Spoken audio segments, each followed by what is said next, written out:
तो MB study point में आपका फिर से स्वागत है। दोस्तों, पिछली वीडियो में हमने बात की थी, उसमें हमने चार्टर एक्ट 1833 का चार्टर एक्ट पढ़ा था, जिसके अंदर जो हमारे गवर्नर जनरल थे, बंगाल के गवर्नर जनरल को भारत का गवर्नर जनरल बना दिया गया था और उनको जो है काफ़ी शक्तियाँ उनको दी गई थी। जैसे कानून बनाने की कोई भी शक्ति उनको दी गई थी। इसके अलावा जैसे कोई भी मतलब लेजिस्लेटिव पास करने की या ऑर्डिनेंस पास करने की, और ईस्ट इंडिया कंपनी जो थी उसके ऊपर जो है उसकी शक्तियाँ कम करके ईस्ट इंडिया के जो बोर्ड ऑफ डायरेक्टर और बोर्ड ऑफ कंट्रोल थे उनकी शक्तियाँ कम करके भी जो गवर्नर जनरल को काफ़ी शक्तियाँ दी गई थी। उसके बाद हम पढ़ेंगे दोस्तों आज अगला चार्टर एक्ट हमारा जो 1853 है, 1853 का चार्टर एक्ट हम आज पढ़ेंगे और ये हमारा last series of charter act है, क्योंकि इसके बाद से क्या होगा, जैसे कि आपको पता है कि 1857 में जो है दोस्तों विद्रोह हुआ था भारत के अंदर में, और उसके बाद में भारत का जो शासन है इंग्लैंड के जो सम्राट थे, इंग्लैंड के जो क्राउन थे, उन्होंने डायरेक्टली अपने अंडर में ले लिया था और उनको जो है चलाया जाता था उस शासन को। ब्रिटिश पार्लियामेंट के जो इशारे थे, उनके ऑर्डर्स थे, उनके जो रेगुलेशंस जो ब्रिटिश पार्लियामेंट के अंडर में जो बनते थे उस पर जो उनका शासन चलाया जाता था 1857 के बाद में भारत का जो शासन था।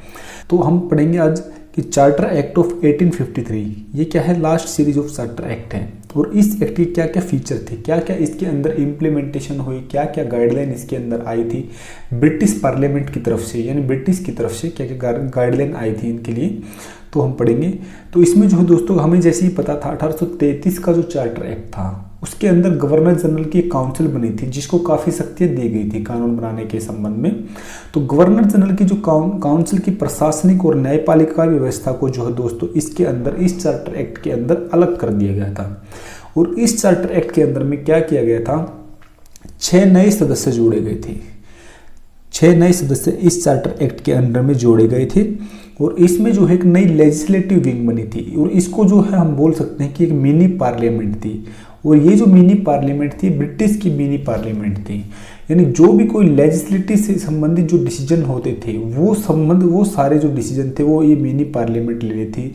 यानी जो ये नई काउंसिल जो बनी थी जो गवर्नर जनरल की, वो ये सारे डिसीजन लेती थी, न्यायपालिका की डिसीजन।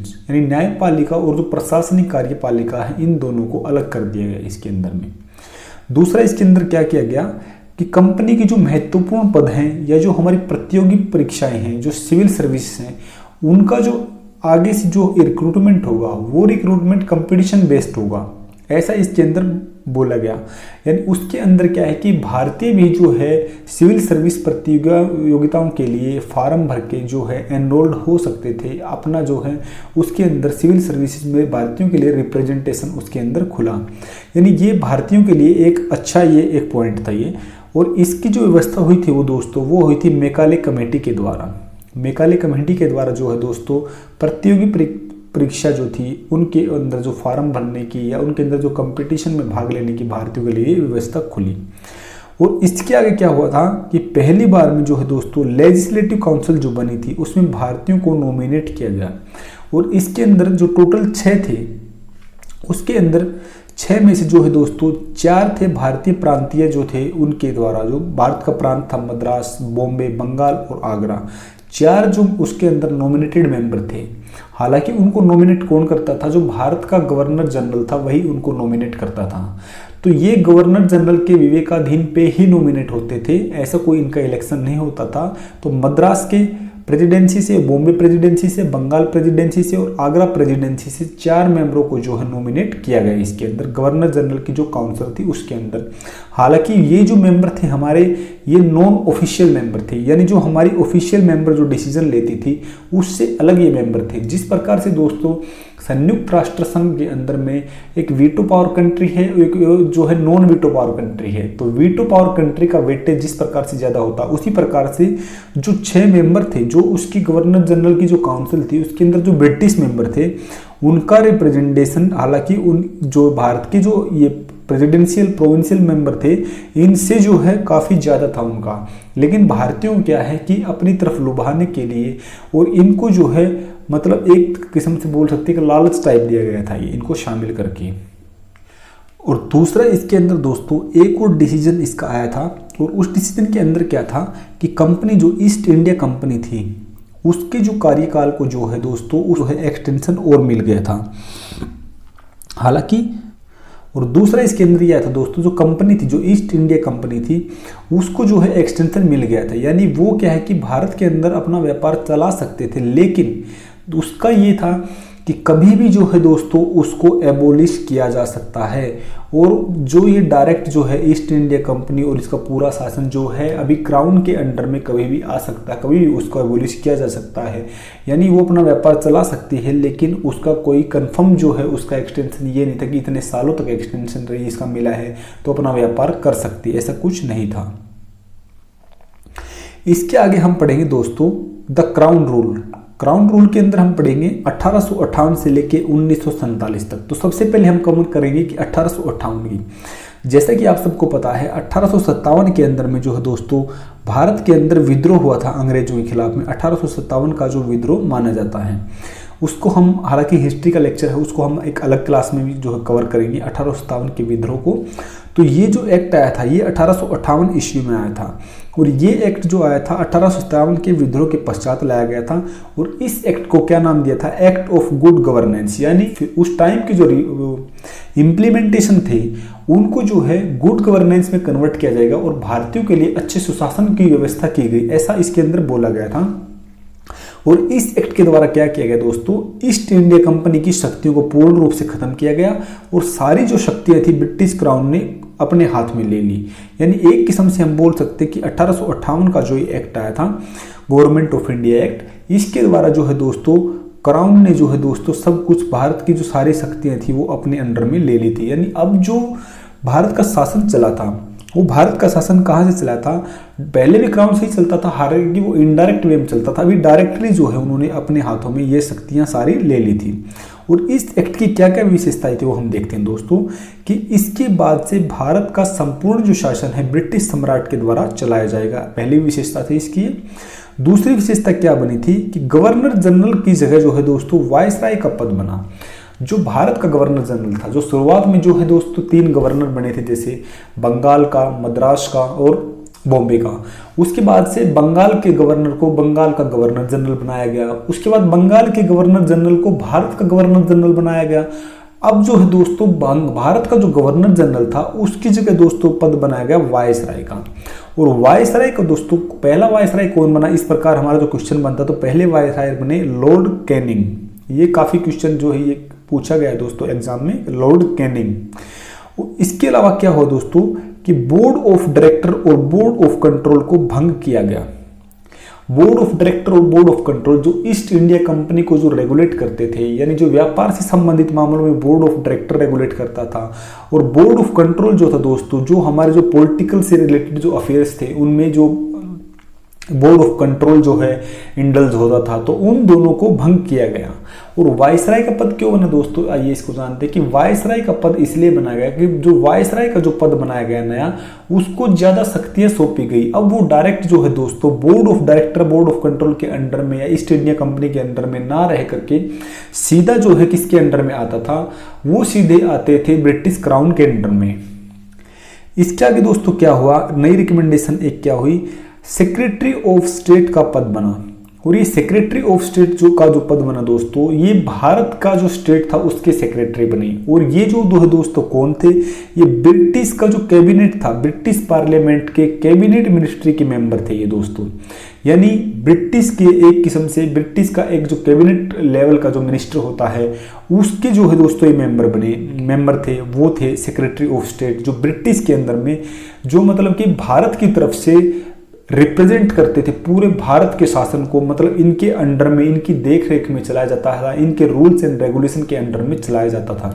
और सेक्रेटरी ऑफ स्टेट जो थे दोस्तों, इसके अंदर इनकी 15 सदस्यों की एक काउंसिल बनी और इस काउंसिल के जो चेयरमैन थे वो कौन थे, सेक्रेटरी ऑफ स्टेट। 15 सदस्यों की काउंसिल बनी, काउंसिल के जो चेयरमैन थे वो थे सेक्रेटरी ऑफ स्टेट, जो भारत को जो है दोस्तों रिप्रेजेंट करते थे ब्रिटिश के अंदर में, पूरे भारत का जो शासन है वो संभालते थे।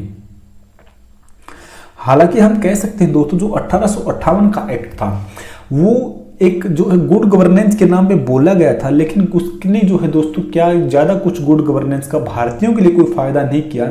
हालांकि इससे क्या हुआ था कि ब्रिटिश ने जो है अपनी सहूलियत के लिए जो है दोस्तों ये सारे पद बनाए थे, जैसे सेक्रेटरी ऑफ स्टेट हो गया और 15 सदस्यों की जो काउंसिल होगी या board of director, board of control को भंग किया। और ब्रिटिश ने जो है दोस्तों अपने एडमिनिस्ट्रेशन को सुचारू रूप से चलाने के लिए, एक स्मूथ मैनर में चलाने के लिए, अपनी सुविधा के लिए जो है दोस्तों ये चार्टर एक्ट लेके आए थे।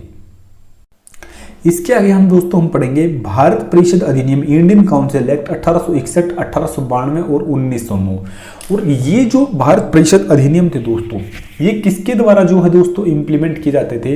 ये सेक्रेटरी ऑफ स्टेट का जो पद बना था या जो काउंसिल बनी थी उसके द्वारा ये रेगुलेशन आने लगे थे अब। और ये जो रेगुलेशन थे दोस्तों ये आते थे इस हिसाब से आने लगे क्योंकि उनको पता चल गया था कि 1857 का जो विद्रोह हुआ था उसके अंदर भारतीयों के अंदर काफी गुस्सा था उसको लेके। और दूसरा उन्होंने देखा कि अगर हमें भारत के अंदर लंबा राज करना है, काफी दिनों तक अगर शासन चलाना है, तो हमें भारतीयों के लिए कुछ मतलब क्या है कि पोस्टों में उनको नॉमिनेट करना पड़ेगा, भारतीयों का रिप्रेजेंटेशन बढ़ाना पड़ेगा, कुछ उनके लिए अच्छे काम करने पड़ेंगे, थोड़ी बहुत शक्तियां वहां के जो राजा महाराजा हैं, जो प्रांतीय शासन के जो कंट्रोलर हैं उनको देनी पड़ेगी।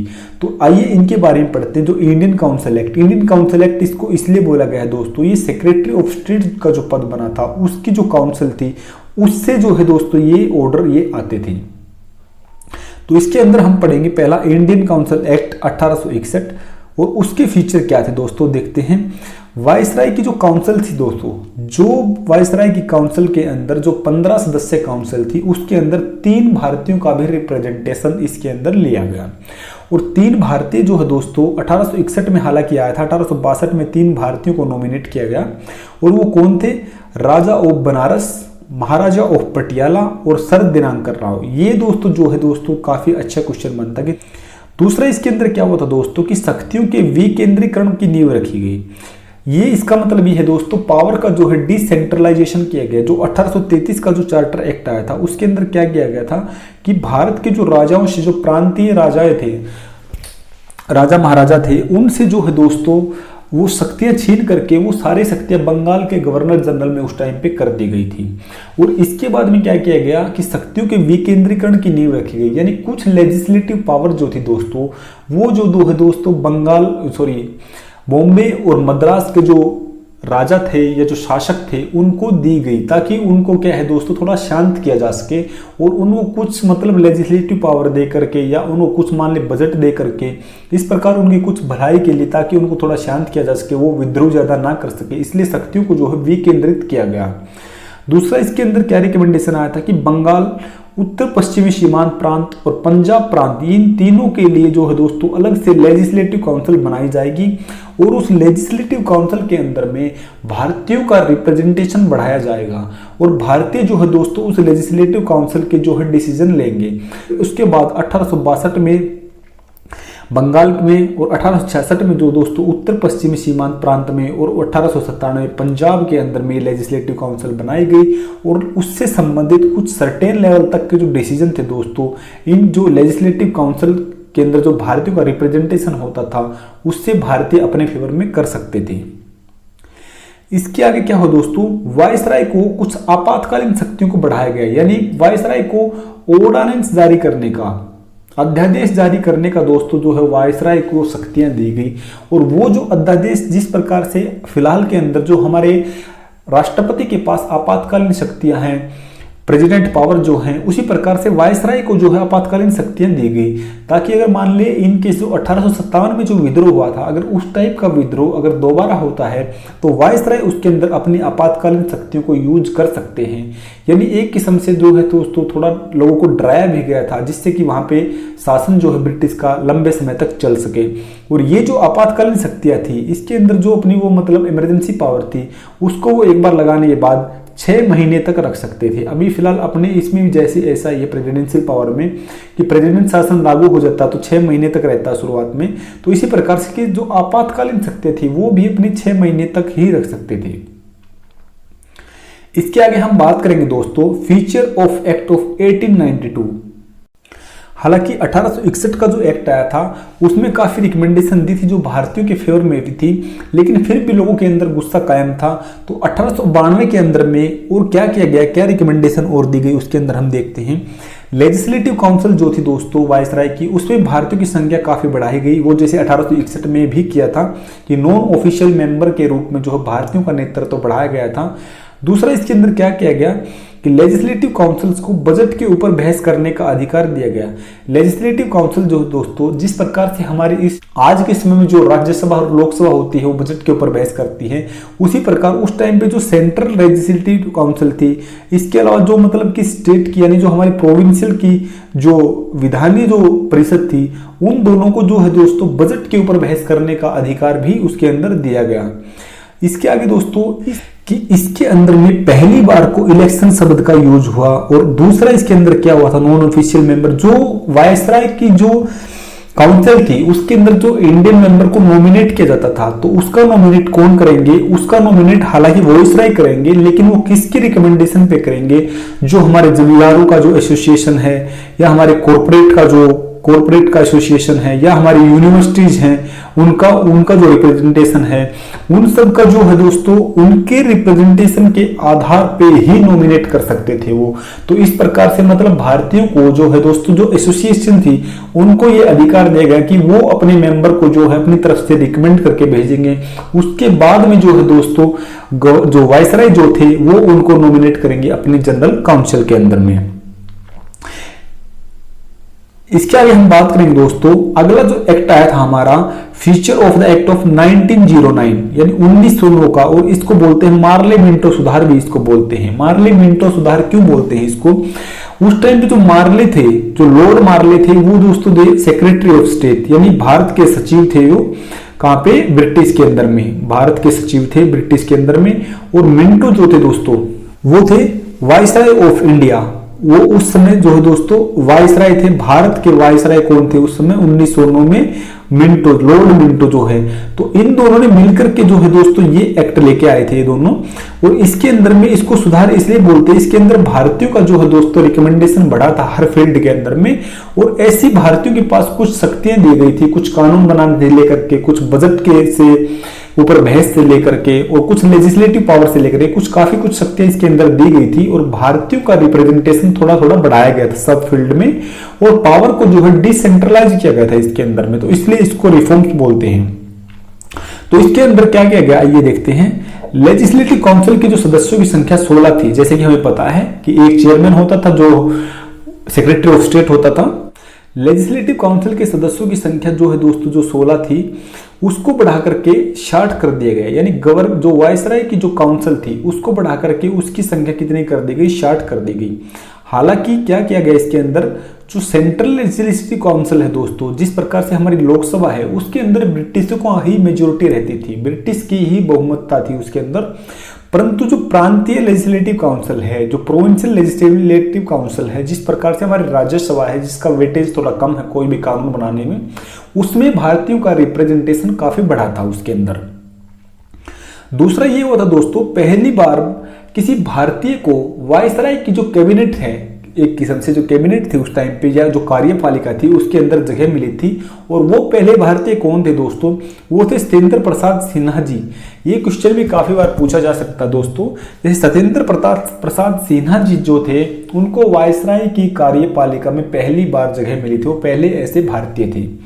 दूसरा इसके अंदर क्या गया दोस्तों, एक दोस्तों जो है दोस्तों फूट डालो राज करो की नीति भी उन्होंने अपनाई गई। किस प्रकार से कि मुस्लिम समुदाय का जो नेतृत्व होता था, यानी मुस्लिम समुदाय का जो नेतृत्व था मुस्लिमों की वोटों के आधार पर किया जाएगा। फॉर एग्जाम्पल जो वायसराय जो नॉमिनेट करते थे, किसी मुस्लिम व्यक्ति को जो नॉमिनेट करते थे तो उसका रिकमेंडेशन कौन करता था, उसका रिकमेंडेशन कोई नई एसोसिएशन या कोई कॉर्पोरेट या कोई यूनिवर्सिटीज के जो सदस्य हैं या कोई नॉर्मल आम आदमी है वो नहीं कर सकते। सब मिलकर के उनका जो रिप्रेजेंटेशन जो करके भेजते थे वो मुस्लिम समुदाय के लोग ही भेजते थे। तो इससे दोस्तों जो है एक हिंदू मुस्लिम के अंदर भी फूट पड़ी थी। और इसीलिए जो है दोस्तों लॉर्ड मिंटो को क्या किया गया था, फादर ऑफ कम्युनल इलेक्ट्रोट। इनको जो है दोस्तों, ये मतलब कि सांप्रदायिकता को बढ़ावा देने का या सांप्रदायिकता के पिता इनको कहा गया, लॉर्ड मिंटो को। और इस प्रकार से दोस्तों इन्होंने क्या किया, इसके अलावा ये जो है दोस्तों एक सेपरेट रिप्रेजेंटेशन इन्होंने किया, किसका, कॉर्पोरेशन चैम्बर ऑफ कॉमर्स का, यूनिवर्सिटीज का या जमींदारों का, इसके अंदर एक सेपरेट जो है दोस्तों रिप्रेजेंटेशन भी बढ़ा। यानी यूनिवर्सिटीज की जो चांसलर वगैरह हैं वो हैं, या हमारे जो कॉमर्स से संबंधित जो हैं व्यापारी हैं, या हमारे जमींदार हैं जो दोस्तों, उनके जो समूह के उनके जो लीडर थे वो भी इसके अंदर, उनका रिप्रेजेंटेशन भी गवर्नर की जो काउंसिल थी या जो हमारी लेजिस्लेटिव काउंसिल थी उसके अंदर उनका रिप्रेजेंटेशन बढ़ा था इस एक्ट के द्वारा। तो दोस्तों हमने अपने इस वीडियो में क्या पढ़ा कि 1853 का जो एक्ट था दोस्तों, जो 1857 के विद्रोह से पहले शुरू हुआ, और उसके बाद में क्या हुआ कि 1892 का जो एक्ट आया, और फिर उसके बाद में 1961 का, 1909 के जो भारत परिषद अधिनियम आए, इन सब को हमने पढ़ा। अगला जो हमारा चैप्टर आएगा दोस्तों, उसके अंदर हम पढ़ेंगे गवर्नमेंट ऑफ इंडिया एक्ट 1990, यानी 1919 का जो भारत परिषद अधिनियम है, हम उसको पढ़ेंगे दोस्तों।